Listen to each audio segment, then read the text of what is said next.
Story kubwa ni Kariakoo Derby ambayo inaendelea kuumiza vichwa vya watu, na stories zinasema kwamba bado vikao mbalimbali vinaendelea, licha ya kwamba juzi kati hapa kulikuwa kuna kikao ambacho kilikaliwa, lakini unaambiwa bado wa viongozi wa Yanga wamegoma ama wameendelea kushikilia msimamo wao ule kwamba hawacheze mechi, na hamasa mbalimbali zimekuwa zikifanywa. Tunaona kwenye mitandao mbalimbali ya kijamii kwamba bwana, mechi ile hatucheze. Kwa hiyo mambo yamekuwa ni magumu.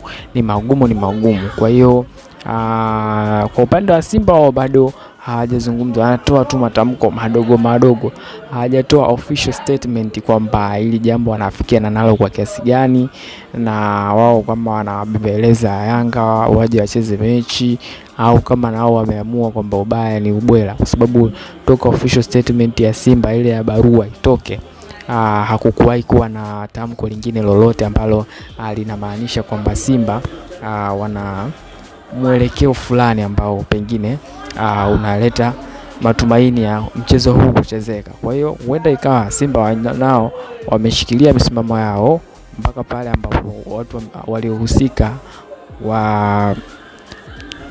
waweza kuchukuliwa hatua na kuweza kuwajibishwa, na ndipo wao wataamua kurudi uwanjani kucheza mechi zinazofuata. Kwa hiyo tusubiri tuone ni namna gani ambavyo wao watakubaliana, lakini mpaka sasa hivi ngoma ni ngumu, na wachambuzi mbalimbali wameendelea kutoa info za kwamba kuna nguvu kubwa ya serikali inatumika kuweza kuwaconvince, kwa sababu juzi kati tumeona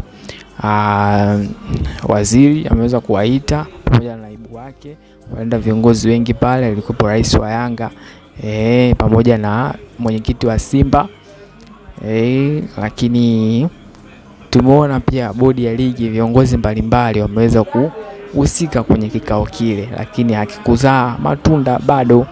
Kwa hiyo tusubiri tuone. Una maoni gani kwenye sema comment?